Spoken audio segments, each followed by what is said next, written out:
सचमुच में ये जिन शासन बहुत लासानी है।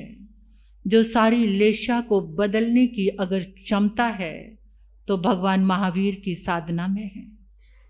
कैसे हमारी वाइब्रेशन, हमारी लेशा चेंज हो जाती है। उन अद्भुत क्षणों को मैंने महसूस किया है। सबसे पहले जिन्होंने मुझे इस शासन का श्रृंगार बनाया, मेरे गुरनी मैया, आज उनका 21 दिन की तपस्या का भी उत्सव है। और सबसे बड़ा उत्सव शायद तपस्या का ही होता है कि जो उत्सव शाश्वत रहे। ये जन्म का उत्सव शाश्वत नहीं है, ये तो क्षणिक है। और जो शाश्वत है वो तप का उत्सव है, क्योंकि तप से कर्म की निर्जरा होती है, तप से आत्मा कुंदन बनती है और वो तप हमें मोक्ष तक लेकर जाता है। तो शाश्वत सत्य क्या है? वो तप है। गुरनी मैया ने 92 में आइमिल तप प्रारंभ किया था, 31 आइमिल से। फिर उसके बाद उन्होंने लगातार पीछे मुड़कर कभी नहीं देखा। इतनी कृपा बरसी कि वो हर चातुर्मास में पूरे चातुर्मास के आइमिल करते हैं। 131 आइमिल, 121 आइमिल, 108 आइमिल, 111 आइमिल, 92 से लेकर 29 ईयर्स तक लगातार उन्होंने लंबी आइमिल तपस्या जारी रखी। और इस चातुर्मास में भी उन्होंने 51 यानी 51 दिन के आइमिल और उसके बाद में लगातार एकाशन उनका चालू है। बड़ी बात तो यह है कि वो 73 ईयर्स ओल्ड हैं। उसके बावजूद भी उनका संकल्प इतना दृढ़ है, अद्भुत है, बहुत गजब का संकल्प है। तो ऐसे गुरनी मैया जो जिन शासन की प्रभावना में रत हैं, ये हमारा सौभाग्य है। और मुझे एक पत्थर को तराश कर उसे मूर्ति बनाना, वो मूर्तिकार गुरु ही हो सकता है। मेरे जीवन का कोई भी वजूद नहीं था, कोई महत्व नहीं था, इनका संग मिला।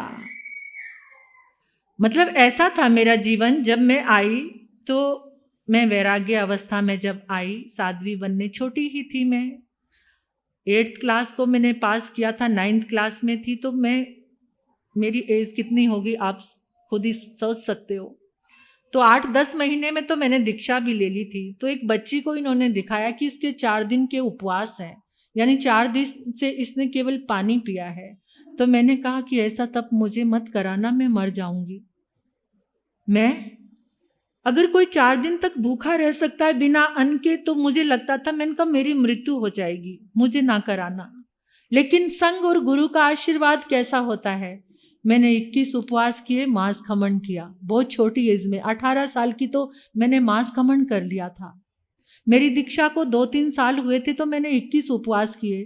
दीक्षा लेते ही 28 की, 28 कितनी बार की।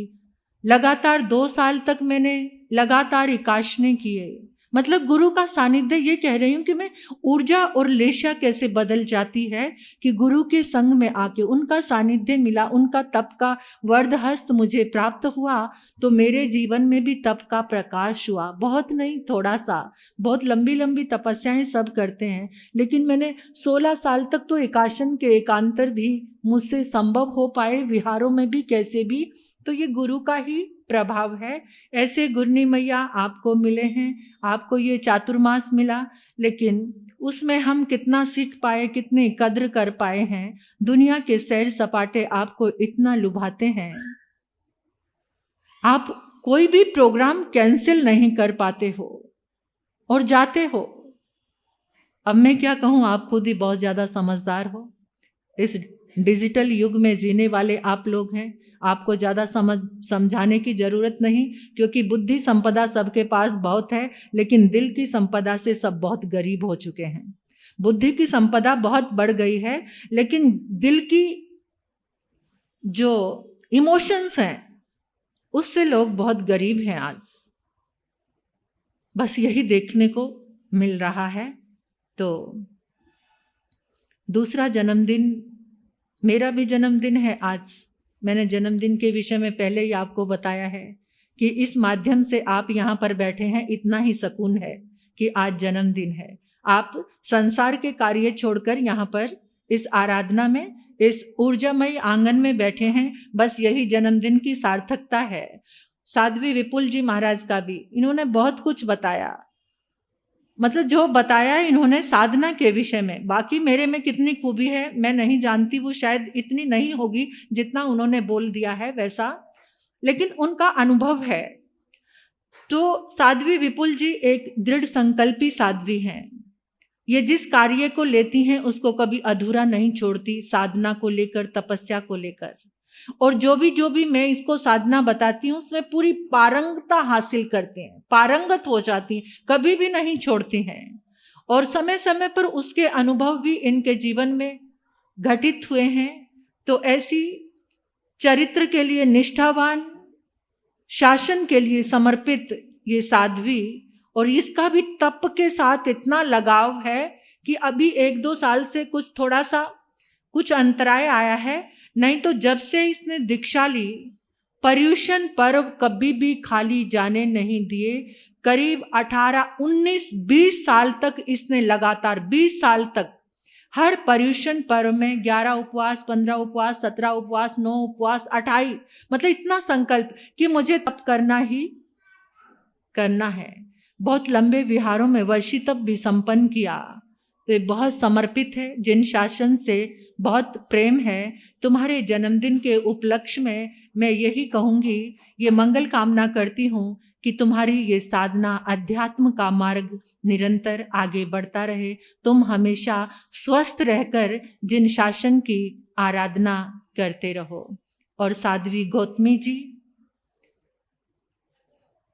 जब इसका जन्म भी नहीं हुआ था तो मैंने इसके पिता से बोला, वो मेरे संसारी भाई हैं, कि तेरे घर में बेटी हो तो उसे साध्वी बनाना। तेरे घर में अगर बेटी का जन्म हो तो उसे साध्वी बनाना।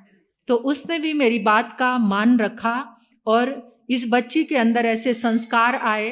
लेकिन सबसे बड़ी बात मैं ये कहती हूँ कि ये पूना जैसे शहर में 4 साल हॉस्टल में रही, एक भी वहाँ पर बच्ची ऐसी नहीं थी जो ड्रिंक और स्मोकिंग नहीं करती थी। 4 साल वहाँ रहने के बाद भी इसके दीक्षा लेने का संकल्प पक्का रहा। और लड़कियां मजाक करती थी, साध्वी, साध्वी क्या होता है, साध्वी बनेगी, मतलब जैसे जैसे मैनिपुलेट करते हैं बच्चे को, माइंड वॉश करते हैं, तो ऐसा भी हुआ। लेकिन उसका संकल्प अच्छा रहा। ये बहुत प्रबुद्ध विचारक है, बुद्धि का बहुत ज़्यादा विकास है इसके पास, तर्क बुद्धि बहुत है, आगे हर चीज़ में तर्क चलते हैं। तो ऐसे करके ये नए नए मार्ग और नई नई चीज़ें और नई नई कुछ खोज करने में इसका विश्वास है। ध्यान, साधना और स्वाध्याय से भी बहुत प्रेम है। इसके लिए भी मैं मंगल कामना करती हूँ कि जीवन में हमेशा आगे बढ़े। और यहाँ तो इन्होंने क्लास भी ली थी सबको, अंक गणित यानी न्यूमरोलॉजी की, उसमें भी सबको कुछ सिखाया। और भी बहुत सारी, सभी साधुओं के पास कुछ ना कुछ साधना है सिखाने के लिए, कुछ ना कुछ मार्ग है। तो ऐसे साध्वी गौतमी जी को भी जन्मदिन की मैं सबको बधाई देती हूँ और कहती हूँ कि आगे जीवन में परमात्मा के शासन के प्रति तुम्हारा श्रद्धा भाव रहेगा तो तुम्हें जीवन में कोई उखाड़ नहीं पाएगा। जिस दिन इस शासन से तुम्हारी श्रद्धा घट जाएगी फिर तुम्हें कोई बना नहीं पाएगा। बस जो शासन से जुड़ गया, जिन शासन से, जो जिन शासन की श्रद्धा से जुड़ गया, वो सदैव खड़ा रहेगा, ऊंचाइयों पर पहुंचेगा। दुनिया की कोई ताकत उसको उखाड़ नहीं सकती। बस शासन के लिए श्रद्धा, प्रेम, समर्पण बहुत जरूरी है। अगर वो नहीं है तो फिर चाहे कितनी भी बुद्धि हो, चाहे कुछ भी पास हो, एक दिन वो लुप्त हो जाता है। तो शासन की श्रद्धा हमारे जीवन में बनी रहे। बस सभी को इस शासन की श्रद्धा से जुड़ना है। परमात्मा प्रभु महावीर ने वो दिया है कि जिसका हम मूल्यांकन अपने जीवन में कभी भी नहीं कर सकते। तो इसलिए हम सभी बहुत सौभाग्यशाली हैं। एक बात और कहना चाहती हूं मैं आप सभी से। इस चातुर्मास काल में ऑनलाइन यूट्यूब के माध्यम से सारी साधनाएं बहुत बाहर विदेशों में भी, दुबई, स्कॉटलैंड, अमेरिका और भी मुझे इतने देशों के नाम, कनाडा, ऑस्ट्रेलिया, जहां जहां पर भी लोगों ने, जहां जिसके पास भी ये साधना गई है, वहां से उनके मैसेज आए, हमें परम शांति मिल रही है लोगस्य सूत्र द्वारा। अभी हमारे भाई जीवन राम जी ने बोला, ये भी यूट्यूब के माध्यम से, और इनके संदेश क्या आते थे, महाराज आपका प्रवचन अमीर पेट के लिए नहीं है, आपको बड़ी बड़ी यूनिवर्सिटी में जाके प्रवचन करना चाहिए, आप तो दुनिया के सबसे बड़े डॉक्टर हैं। मैं वैसी नहीं हूं, लेकिन उनके मन का भाव था कि आप जिस तरह से लेशा के बारे में, वाइब्रेशन के बारे में जो आपने लोगस रेकी के माध्यम से, क्योंकि ये सबके समझ की बात नहीं है, और मैं आपको हमेशा कहती हूं कि भगवान महावीर की वाणी शेरनी का दूध है, वो सिर्फ सोने के बर्तन में ठहरता है, वो दूसरे मिट्टी के पात्र में ठहर ही नहीं सकता, मिट्टी का पात्र टूट जाता है, वो शेरनी का दूध सिर्फ सोने के पात्र में ठहरता है। जिसका हृदय सोने का पात्र है उसके पास ही ये साधना ठहर सकती है, बाकी अन्यथा किसी के पास नहीं। 48 दिन तक भक्तामर की साधना चली और आपके बीच में हमारी माता विद्या देवी दुग्गड़। अब आप कहेंगे कि महाराज साहब, अक्सर कोई भी जब बात होती है आप माता जी का नाम लेते हैं। अब देखो भाई, मेरे दिल में तो कोई भाव नहीं है, लेकिन जहां गुण है उसको कहे बिना मैं रुक नहीं सकती। माता जी ने मुझे कहा, महाराज साहब ये जो पेज संभाले जाएंगे, रोज एक एक पेपर में आप साधना कराते हैं, अगर इसकी कोई बुक बन जाए तो छोटी, ऐसे उन्होंने दिखाया कि मेरे पास ऐसी किताब है, भक्तामर की एक किताब बन जाए तो वो सबके हाथ में आ जाएगी, और जहां तक हो सके मैं, जो मुझसे बनेगा मैं उसको। तो ऐसे बात हुई, हमारे भाई रंजीत जी आए हुए हैं इस सभा में, जिन्होंने भक्तामर की उस पुस्तक को पब्लिश किया है। इन्होंने भी बड़ी मेहनत की है, धन्यवाद है उनका भी, वो आए हैं इस सभा में। तो माता जी ने के कहने से मैंने बात की आगे, कुछ बीच में व्यवधान था। उसी दिन दिल्ली से महेंद्र जी सिंगी, चंद्राबाई सिंगी, जो जोधपुर के रहने वाले हैं लेकिन दिल्ली में रहते हैं, बहुत ऊंचे डालमिया कंपनी में बहुत ऊंचे पद पर हैं, लेकिन जब उन्होंने आकर कहा, महाराज हम चातुर्मास से आपके प्रवचन सुन रहे हैं, और दिल में उमंग थी, मैं उनको नहीं जानती, दिल में ये उमंग थी कि आपके दर्शन करने ही करने हैं।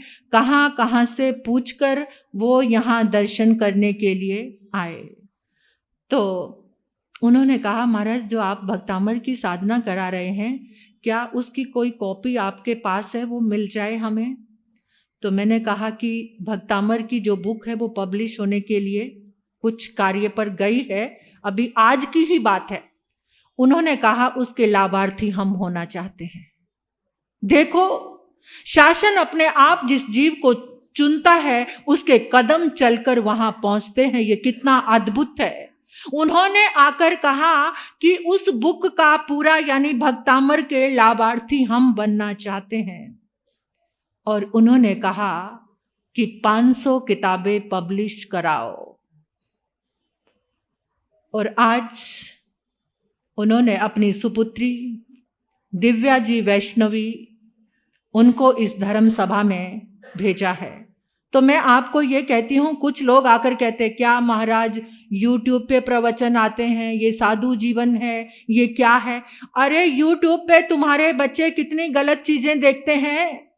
अगर उस समय उनके सामने कोई धर्म का एक वीडियो आ गया, वो परेशान हो चुके हैं उस गंदगी को देखते हुए, डिप्रेशन आ चुका है, अगर उसमें लिखा हुआ है कि इस साधना को करो तुम्हारा डिप्रेशन ठीक हो जाएगा, अगर उस समय वो धर्म का एक वीडियो सुन लेते हैं, तो उस साधु ने पाप किया है या पुण्य किया है, बता दो मुझे।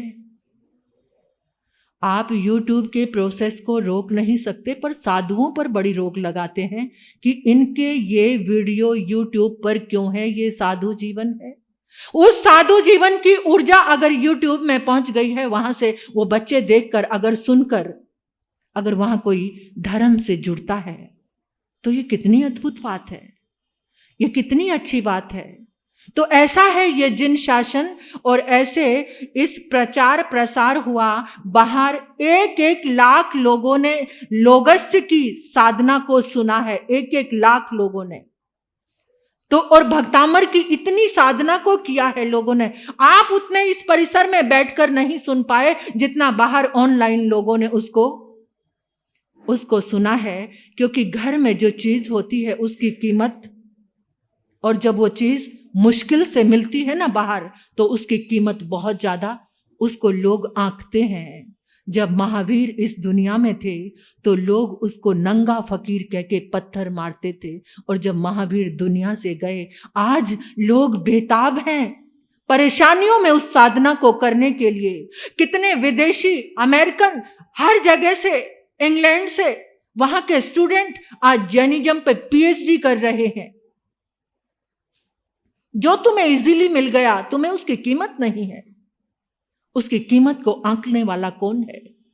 जो रिसर्च कर रहा है, प्रयोग कर रहा है। प्रयोग करके देखो इसको, तुम्हें पता चल जाएगा। तो ऐसे ये शासन की प्रभावना प्रभु अपने आप ही उस ऊर्जा को सब जगह भेजते हैं। तो ऐसे ऐसे कितने ही लोग हैं जो YouTube को सुनकर, और आज हमारे बीच में चेन्नई से भी हमारे महेंद्र जी खिवसरा, और हमारे जालना, मैं तो ये कहती हूँ कि मैं गुरुदेव की बेटी हूँ। तो वहाँ से हमारे सुश्रावक गुरु गणेश भवन के ट्रस्टी श्री स्वरूप चंद जी ललवानी, मैंने एक ही बार, क्योंकि आज जालना में बहुत कार्यक्रम बटा हुआ था, कोई दिल्ली गए हुए हैं, वहाँ भी महाराज साहब का कार्यक्रम, इतने व्यस्तम कार्यक्रम से जालना से श्री संघ आया है, स्वरूपचंद जी सबको अपने साथ लेकर आए हैं। तो मैं इस धर्म सभा में आपका बहुत बहुत अभिनंदन करती हूँ। अभी विपुल जी महाराज साहब कह रहे थे कि मेरा जन्म ब्राह्मण परिवार में हुआ। ये जिन शासन, जिन धर्म, बेसिक गणधर परिवार से हूं मैं। भगवान के गणधर कौन थे? इसलिए कभी भूल कर भी ये मत कहना कि सिर्फ जैन का अधिकार है। वास्तविक अधिकारी तो ब्राह्मण ही हैं, प्रभु महावीर के उस धर्म के। क्योंकि परमात्मा की वाणी का गुंथन करने वाले ब्राह्मण, गणधर। इसलिए मैं तो जन्मजात जैन हूं। क्या हूं? जन्मजात ही जैन हूं। और जो मुझे समझ आया है वो बहुत अद्भुत है। और पूरा ही परिवार, मेरी बहन, संसारी बहन भी इस धर्म सभा में आई हैं। 5 समायिक करके ही वो पानी पीती हैं। वो छोटी ही उम्र की हैं और कितने सालों से अखंड ब्रह्मचारी व्रत का वो पालन कर रहे हैं। ऐसी जब शासन की प्रभावना होती है तो अपने आप ही सबको समझ आ जाता है कि ये धर्म क्या है और इसके बिना हम कैसे जी सकते हैं। लेकिन इस सब के सूत्रधार कौन है? मेरे जीवन के सूत्रधार मेरे गुरनी मैया हैं। इस सब का सूत्र बनाने वाले, इन कड़ियों को जोड़ने वाले। मैं अक्सर सभी छोटी साध्वियों से कहती हूँ कि गुरुदेव का, गुरनी मैया का उपकार हम जन्मों जन्म तक नहीं भूल सकते। इन्होंने ही उपकार किया है। मैं इस संदेह का जो परिवार है उनसे भी हमेशा यही कहती हूँ कि ये ना होते तो जीवन में आज उजाला ना होता। मेरे जीवन को उजाले से भरने वाले, मेरे जीवन को साधना से भरने वाले, मुझे आशीर्वाद देने वाले मेरे गुरनी मैया है। जब मैंने स्टार्टिंग में गीत गाना शुरू किया, मेरी जबान लड़खड़ा जाती थी, मुझे सांस चढ़ जाता था। तो गुरनी मैया ने कहा, मैं तेरे सिर पे हाथ रख के कहती हूँ कि आज के बाद तू कितने भी गीत गाना,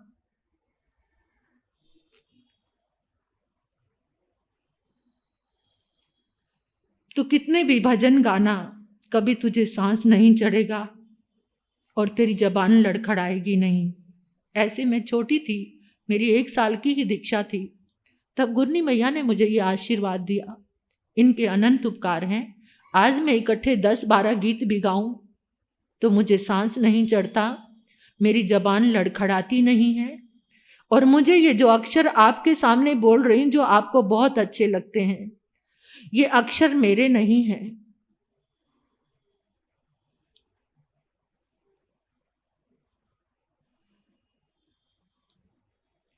ये अक्षर मुझे इन्होंने ही दिए हैं। मेरे पास मेरा कुछ भी नहीं है, गुरु का प्रसाद होता है, गुरु से ही मिला है। मैं बहुत बार बोलती हूँ पर आज कुछ भावनात्मक हो रही हूँ, गुरु के प्रति कृतज्ञता का भाव आता है। तो ये जो कृतज्ञता के आंसू हैं, आप ये मत सोचना कि महाराज तो आर्त ध्यान में चले गए। समझ नहीं आता लोगों को। कभी कभार मैं प्रभु भक्ति में रोती हूँ तो लोग कहते महाराज को रोना नहीं चाहिए था, आर्त ध्यान करने लगे। आंसू आंसू में अंतर होता है। एक आंसू खुशी के होते हैं, प्रभु भक्ति के होते हैं, गुरु के आभार और कृतज्ञता के होते हैं। और एक आंसू जब मुझे बहुत चलना पड़ जाए और मैं थक कर रोने लग जाऊं, वो आर्त ध्यान होता है। आंसुओं की अंतर समझो। तो ऐसे मेरी गुरनी मैया ने मेरे ऊपर बहुत अनंत उपकार किया है, मुझे इस काबिल बनाया। मैं कुछ भी नहीं थी, मैं 8वीं-9वीं क्लास करके आई थी, मैंने पीएचडी की। ये मेरी गुरनी मैया ने मुझे आशीर्वाद दिया, सारा कुछ इन्होंने ही दिया है। मेरा अपना, मैं दिल से बोल रही हूँ, एक शब्द में भी फॉर्मेलिटी नहीं है, ये सब कुछ इनका ही दिया है। और जब ये कुछ कहते हैं या लोग मुझे आकर कोई प्रेज करते तो मेरी आंखें झुक जाती हैं। या कोई लोग कहते हैं महाराज कोई किताब निकालो, मैं कहती हूँ मेरा तो कुछ भी नहीं है, सब कुछ उधार का ही तो है, किसका लेकर के मैं कोई किताब निकालूं। कुछ चिंतन के पल जरूर है, मैंने संयोजना, ये जो भक्तामर की किताब आपके समक्ष आएगी उसमें मैंने कुछ संयोजना की है। जो शासन की ये साधना मुझे मेरे गुरु कृपा से प्राप्त हुई तो उसमें उसको ऐड किया है। मंत्र तो हमारे पुराने आचार्यों ने किसने किसने मेहनत की है उन मंत्रों को देने में, लेकिन उसमें कुछ संयोजना, जो जल को अमृत बनाया जाता था और जो साधना दिशाओं से परमात्मा की ऊर्जा लेकर एक कलश की को इमेजिनेशन किया जाता था, तो उसमें वो साधना मेरे अंदर दिल में प्रकट हुई। बाकी सब कुछ तो मैंने इधर उधर से ही लिया है, उन आचार्यों से ही मिला है मुझे।